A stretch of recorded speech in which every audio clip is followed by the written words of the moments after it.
بسم اللہ الرحمن الرحیم۔ عزیز طلباء، ہمارا آج کا سبق ہے عدل۔ یہ دوسرا آن لائن سبق ہے۔ گزشتہ سبق میں ہم نے عفو یعنی معاف کرنے کے فوائد و ثمرات پڑھے تھے۔ آج ہم انشاءاللہ عدل کے بارے میں پڑھیں گے۔ عدل کا معنی اور مفہوم۔ اس سے پہلے یہ سمجھ لیں کہ عدل اللہ کا حکم ہے۔ نبی کریم صلی اللہ علیہ وسلم فرماتے ہیں، بلکہ آیت ہے قرآن کریم کی، اس میں آپ صلی اللہ علیہ وسلم کو جو حکم دیا گیا وہ آپ صلی اللہ علیہ وسلم اپنی طرف سے فرماتے ہیں، اور اللہ تبارک و تعالیٰ نے اس کو آپ کے مقولے کے طور پہ قرآن کریم میں ذکر کیا ہے۔ وَأُمِرْتُ لِأَعْدِلَ بَيْنَكُمْ سورۃ الشورى آیت نمبر 15۔ فرمایا مجھے حکم دیا گیا ہے کہ میں تمہارے درمیان انصاف کروں، عدل کروں۔ عدل کے معنی اور مفہوم میں چند چیزیں ہیں۔ نمبر 1 برابر اور سیدھا کرنا۔ نمبر 2 توازن اور تناسب قائم کرنا۔ نمبر 3 افراد و تفریط سے بچنا۔ نمبر 4 کسی بوجھ کو 2 برابر حصوں میں اس طرح بانٹنا کہ ان دونوں میں سے کسی میں ذرا برابر بھی کمی بیشی نہ آ جائے، اس کو عربی میں عدل کہتے ہیں۔ اس طرح عدل کے معنی سیدھا کرنا، مساوات قائم کرنا، توازن اور تناسب پیدا کرنا اور برابر تقسیم کرنا ہوں گے۔ اسی طرح انصاف اور قسط کا لفظ بھی عدل ہی کے معنی میں استعمال ہوتا ہے۔ حضرت علی حجویری رحمۃ اللہ علیہ عدل کی تعریف میں لکھتے ہیں، وضع الشیء فی محلہ، یعنی کسی چیز کو اس کے صحیح موقع محل میں رکھنا عدل ہے، اور اس کا الٹ ظلم ہے، یعنی کسی چیز کو ایسی جگہ رکھنا جو اس کے مناسب نہ ہو، اس کے لائق نہ ہو۔ اس تعریف کی روح سے نیکی یا برائی دونوں کا یکساں بدلہ عدل کہلائے گا۔ نیکی کا زیادہ بدلہ احسان اور برائی کا زیادہ بدلہ ظلم ہوگا۔ نیکی کا بدلہ حق سے زیادہ دینا یہ احسان ہوگا، اور برائی کا بدلہ اس کی قصور سے زیادہ دینا یہ ظلم ہوگا۔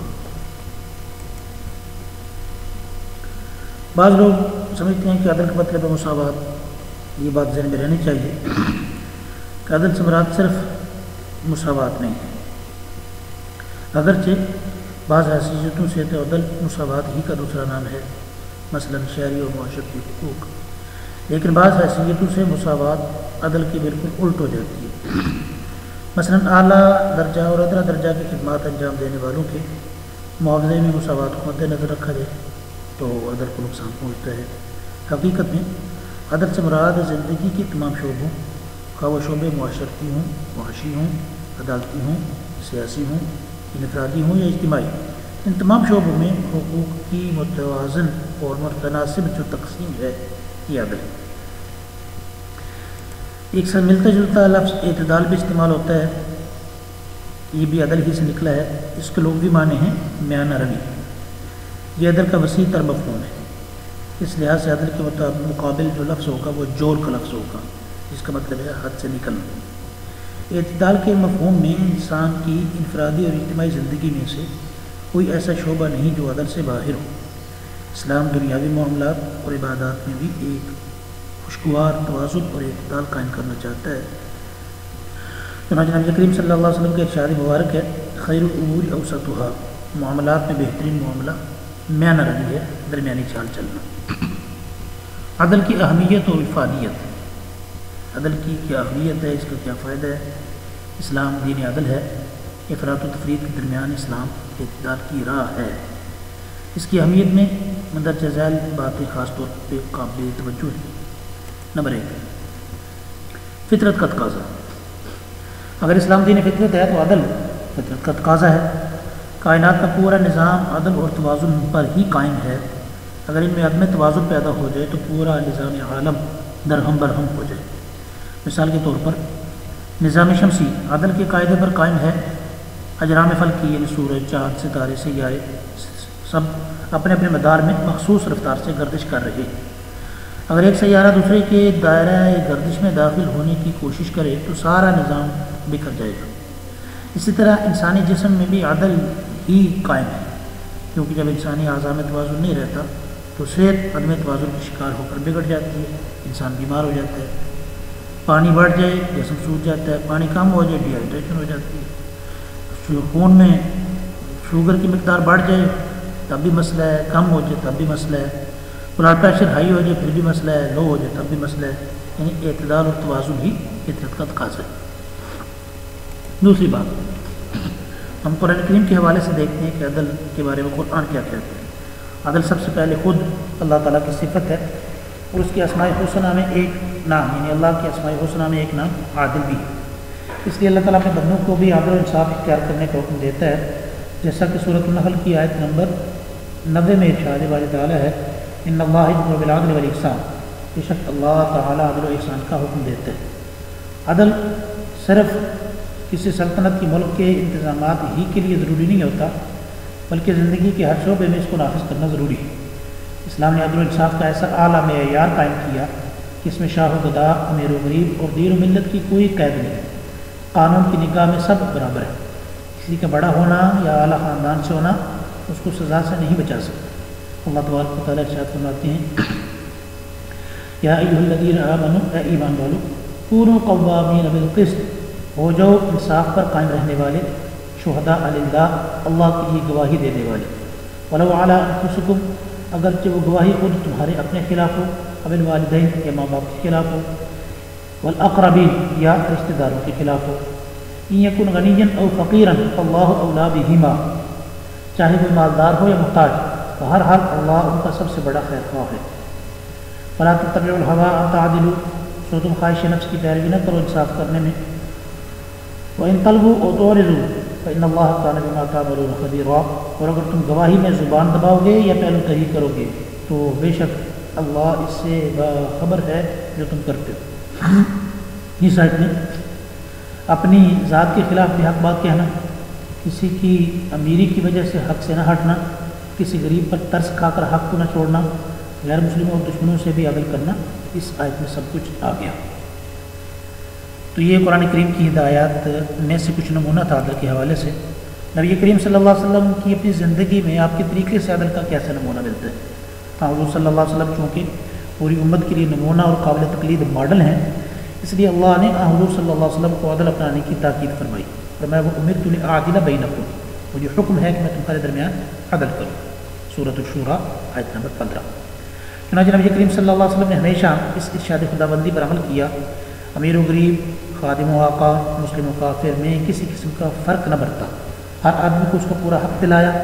نبوت سے پہلے آپ صلی اللہ علیہ وسلم عادل اور صادق اور امین مشہور تھے۔ آپ صلی اللہ علیہ وسلم کے دشمنوں کو بھی ہمیشہ آپ کے انصاف پر اعتماد رہا، چنانچہ مشرکین مکہ اپنے لڑائی جھگڑے آپ صلی اللہ علیہ وسلم کے پاس فیصلے کے لیے لاتے تھے، جس کی چند مثالیں یہ ہیں۔ نمبر 1، خانہ کعبہ کی تعمیر نو، یعنی نئے سرے سے تعمیر کا جھگڑا ایک تاریخی واقعہ ہے۔ حجر اسود کے نصب کرنے میں قبائل قریش میں جھگڑا بڑھا، حتیٰ کہ تلواریں سونپ لی گئیں۔ معاملہ آپ صلی اللہ علیہ وسلم کے پاس لایا گیا اور آپ صلی اللہ علیہ وسلم نے نہایت خوش اسلوبی سے یہ جھگڑا نمٹا دیا۔ دوسری مثال، ہجرت کے بعد مدینہ کے یہودیوں نے میثاق مدینہ کی روح سے حضور صلی اللہ علیہ وسلم کو اختلافی امور میں حکم یعنی فیصلہ کن حیثیت میں تسلیم کیا اور آپ صلی اللہ علیہ وسلم کی عدل پر پورا اعتماد ظاہر کیا۔ یہودی اگرچہ آپ صلی اللہ علیہ وسلم کے سخت ترین دشمن تھے، لیکن اپنے مقدمات حضور صلی اللہ علیہ وسلم کے سامنے پیش کرتے۔ ایک مرتبہ ایک مسلمان اور ایک یہودی میں جھگڑا ہوا، دونوں آپ صلی اللہ علیہ وسلم کی خدمت میں حاضر ہوئے۔ آپ صلی اللہ علیہ وسلم نے دونوں کی باتیں سنی، یہودی حق پر محسوس ہوا تو فیصلہ اس کے حق میں دے دیا۔ تیسری مثال، حضور صلی اللہ علیہ وسلم کا یہ واقعہ تو پوری تاریخ انسانی میں آب و تاب کے ساتھ درخشاں اور چمکتا ہے۔ ایک مرتبہ بنو مخزوم کی فاطمہ نامی ایک عورت نے چوری کی، مقدمہ آپ صلی اللہ علیہ وسلم کے پاس لایا گیا۔ قریش اپنی عزت کے پیش نظر چاہتے تھے کہ اس عورت کو سزا نہ ہو، چنانچہ انہوں نے آپ صلی اللہ علیہ وسلم کے غلام زادے یعنی آپ کے منہ بولے بیٹے حضرت حضرت زید رضی اللہ عنہ کے صاحبزادے حضرت اسامہ بن زید کے ذریعے سفارش کرائی۔ آپ صلی اللہ علیہ وسلم کا چہرہ مبارک غصے سے سرخ ہو گیا اور فرمایا، بنی اسرائیل اس وجہ سے تباہ ہو گئے کہ وہ بارسوخ آدمیوں کے معاملے میں نرمی برتتے تھے اور غریبوں کے معاملے میں سختی کر کے انہیں سزا دیتے تھے۔ پھر آپ صلی اللہ علیہ وسلم نے ارشاد فرمایا، خدا کی قسم اگر فاطمہ بنت محمد بھی چوری کرتی میں اس کا ہاتھ بھی کاٹ دیتا۔ چنانچہ آپ صلی اللہ علیہ وسلم کے حکم کے مطابق فاطمہ مخزومیہ کا ہاتھ کاٹ دیا گیا۔ یہ روایت صحیح بخاری کے اندر موجود ہے۔ آپ صلی اللہ علیہ وسلم کی یہ تو عملی نمونے تھے، آپ صلی اللہ علیہ وسلم کی زبانی تاکید نے عدل کے حوالے سے کیا ہے۔ آپ صلی اللہ علیہ وسلم نے عمل کے ساتھ ساتھ اپنے ارشادات میں بھی عدل کے قائم کرنے پر بہت زیادہ زور دیا۔ آپ صلی اللہ علیہ وسلم کی ارشاد مبارکہ میں سے چند ایک درج ذیل۔ نمبر 1، صحیح بخاری کی روایت ہے، آپ صلی اللہ علیہ وسلم نے ارشاد فرمایا، ظالم حکمران کے سامنے حق اور عدل کی بات کہنا افضل ترین جہاد ہے۔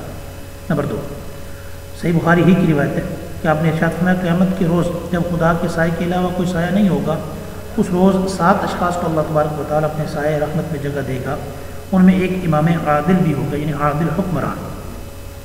نمبر 3، ایک موقع آپ صلی اللہ علیہ وسلم نے ارشاد فرمایا، مجھے اللہ تعالیٰ کی طرف سے حکم دیا گیا ہے کہ خوش ہوں یا ناراض دونوں حالتوں میں انصاف کی بات کروں۔ نمبر 4، ایک روایت میں ہے کہ آپ صلی اللہ علیہ وسلم بارگاہ خداوندی میں یہ دعا کیا کرتے تھے، اے اللہ مجھے فقیری اور مالداری دونوں حالتوں میں اعتدال نصیب فرما۔ نمبر 5، آپ صلی اللہ علیہ وسلم نے فرمایا، جو شخص مسلمانوں کا حاکم بنا اس نے ان کے ساتھ خیانت کی، یعنی حاکم بنا اور پھر خیانت کی، یعنی عدل و انصاف سے کام نہ لیا اور اس حال میں مر گیا تو اللہ تعالیٰ اس پر جنت حرام کر دے گا، اور عادل بادشاہ کے لیے یہ مشہور ہے کہ وہ جنتی ہے، اور روز قیامت اللہ اس کو اپنے سائے میں جگہ دے گا، یعنی اپنے عرش کے سائے میں۔ علاوہ ازیں عدالت کے فیصلے کے معاملے میں سرور کائنات صلی اللہ علیہ وسلم نے ارشاد فرمایا، یہ چھٹی حدیث ہوگی، فرمایا بعض لوگ میرے پاس آ کر اپنے آپ کو چرب زبانی یعنی زبان کی تیزی سے سچا ثابت کر کے اپنے حق میں فیصلہ صادر کرا لیتے ہیں، کیونکہ عالم الغیب ذات تو اللہ ہی کی ہے، تو وہ ایسا فیصلہ تو کروا لیتے ہیں اپنی چرب زبانی سے، مگر اس طرح وہ جہنم کی آگ پھانکتے ہیں۔ عدل زندگی کے ہر شعبے میں ضروری ہے، اس کے جو اہم شعبے ہیں وہ مثال کے طور پہ سب سے پہلا انفرادی عدل یا اپنے نفس کے ساتھ عدل، یعنی آدمی اپنے آپ کے ساتھ عدل کرے، اپنے نفس سے اعتدال کے ساتھ کام لینا اور اسے غیر معمولی سہولت اور تکلیف میں مبتلا نہ کرنا، نہ زیادہ آدمی اپنے آپ کو آسانی میں عادی بنا دے، نہ زیادہ اپنے آپ کو تکلیف دے، یہ انفرادی عدل ہے، اپنے ذات کے ساتھ عدل۔ روزمرہ کے کام، عبادات اور معاملات وغیرہ میں اعتدال قائم رکھنا زندگی میں حصول کامیابی کے لیے ضروری ہے، اس کے بغیر نہ تو جسمانی صحت برقرار رہ سکتی ہے، نہ روحانی ترقی حاصل ہو سکتی ہے۔ اسلام اعتدال کا دین ہے اور دین اور دنیا میں مکمل توازن اور تناسب قائم رکھنے کی تعلیم دیتا ہے۔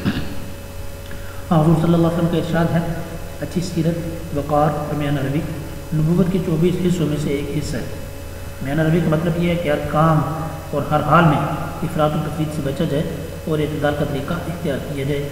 رسول اللہ صلی اللہ علیہ وسلم نے اپنی تعلیمات میں اس چیز پر خاص طور سے زور دیا ہے، یہاں تک کہ عبادت جیسے بہترین انسانی عمل میں بھی آپ صلی اللہ علیہ وسلم نے اعتدال کی تاکید فرمائی۔ بعض صحابہ رضی اللہ عنہم نے بہت زیادہ عبادت گزاری کا ارادہ کیا، یعنی دن کو ہمیشہ روزہ رکھنے اور پوری رات جاگ کر نماز پڑھنے کا منصوبہ بنایا، تو آپ صلی اللہ علیہ وسلم کو پتہ چلا تو آپ نے سخت تنبیہ فرمائی اور اس سے منع فرما دیا۔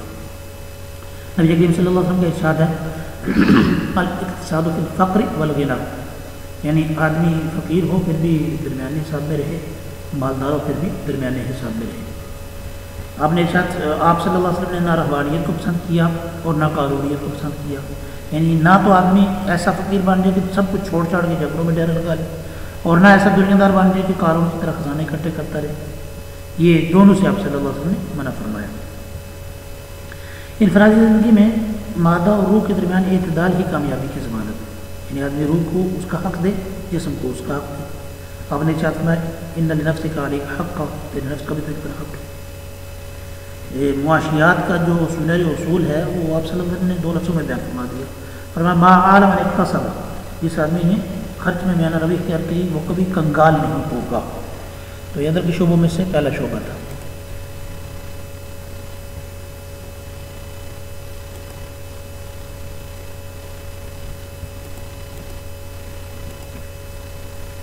دوسرا شعبہ، یہ نمبرنگ میں تھوڑا سا فرق رہ گیا ہے، دوسرا شعبہ اجتماعی یا جماعتی عدل۔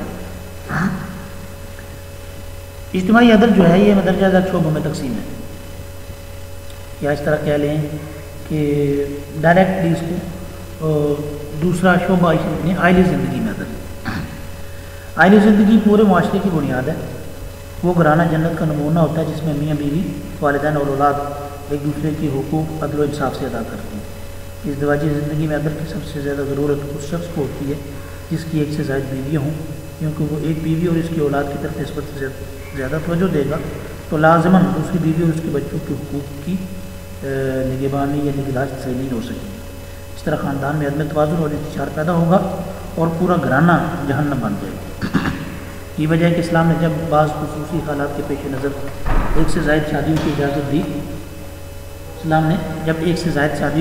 دی تو عدل کی شرط کے ساتھ چنانچہ سورۃ النساء کی آیت نمبر 3 میں فرمانے بارے تعالیٰ ہے، فرمایا فَإِنْ خِفْتُمْ أَلَّا تَعْدِلُوا فَوَاحِدَةً، اگر تم اندیشہ ہو کہ انصاف نہ کر سکو گے تو ایک ہی بیوی کافی ہے۔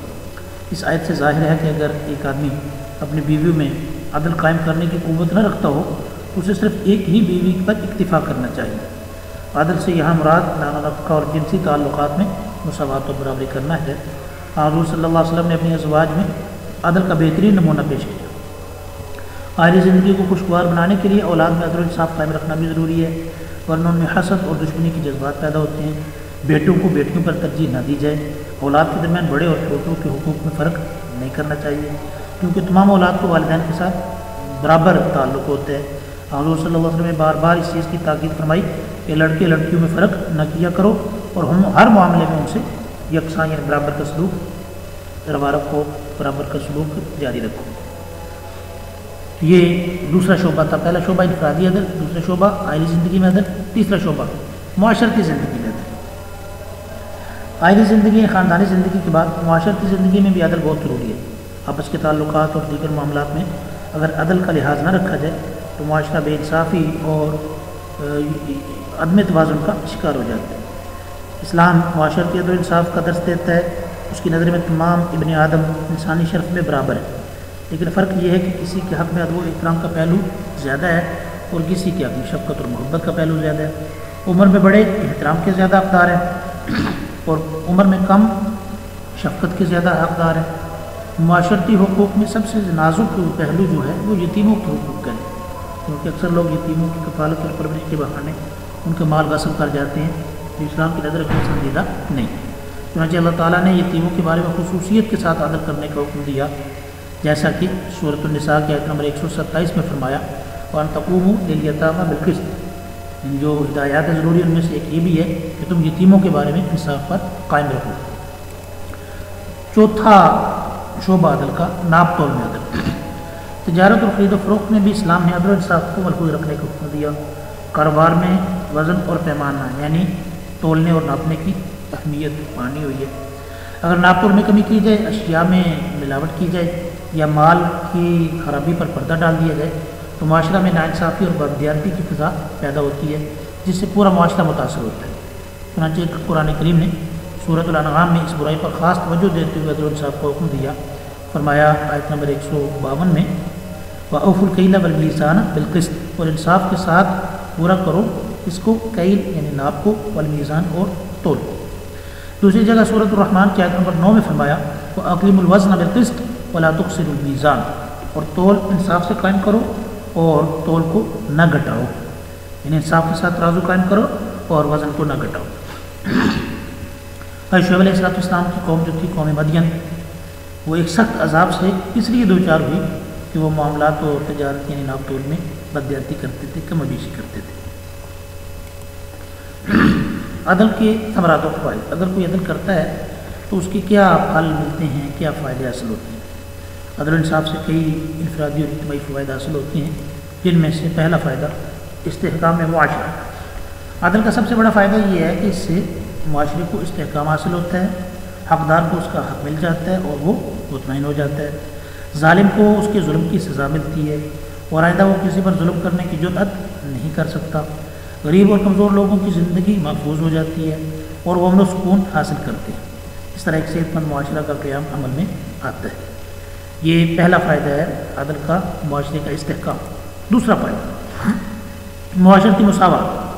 اسلامی عدل کی نظر میں دولت مند اور غریب، گورا اور کالا، مسلمان اور کافر، اسی طرح اعلیٰ خاندان، ادنا خاندان، یہ صرف ان وجوہات سے سمجھنے کہ قابل ترجیح نہیں ہے۔ ان میں سے کوئی دیکھنا یہ ہے کہ کس کا اللہ کے ساتھ تعلق کتنا ہے۔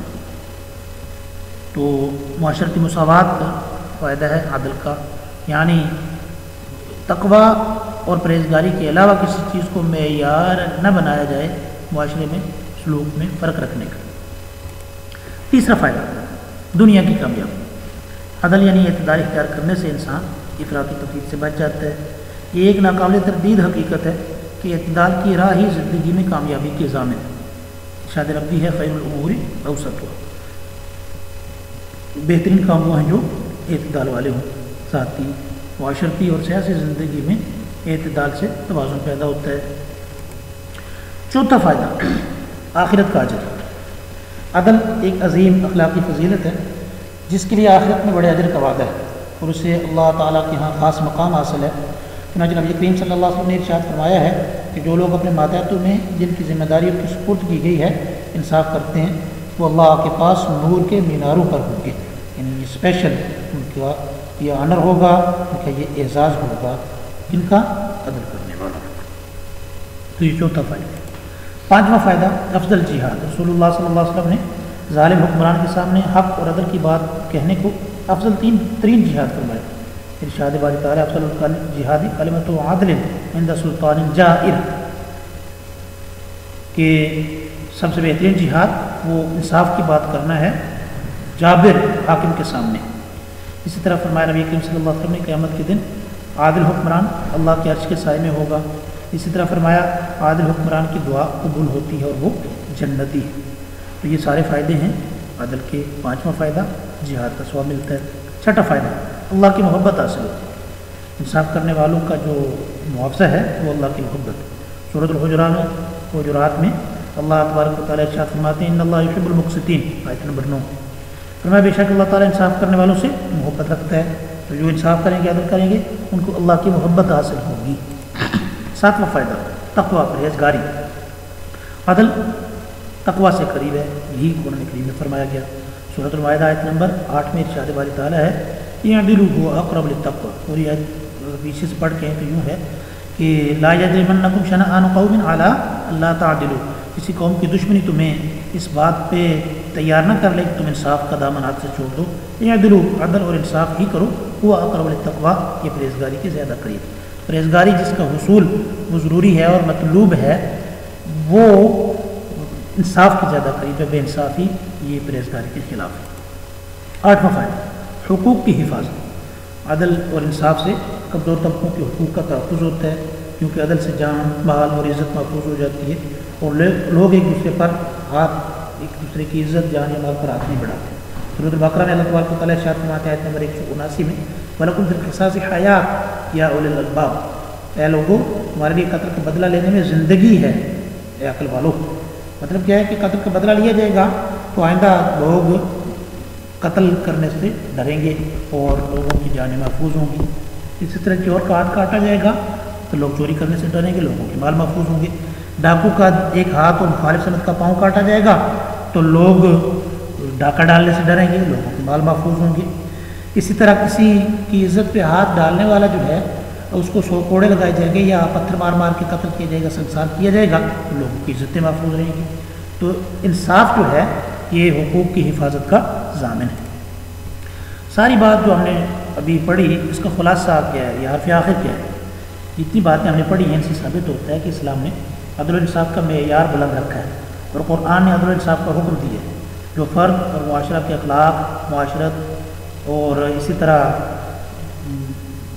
جو تمدن ہے، گھر کے انتظام اور شہروں کا انتظام یا ملکوں کا انتظام، ان سب کو گھیرے ہوئے ہے ایک عدل، اور زندگی کا کوئی شعبہ ایسا نہیں ہے جس پر اسلام کی یہ عدل والی جو تعلیم ہے یہ چھائی نہ ہو۔ عدل ایک نہایت اعلیٰ صفت ہے اور اسلام کی خصوصی شان ہے۔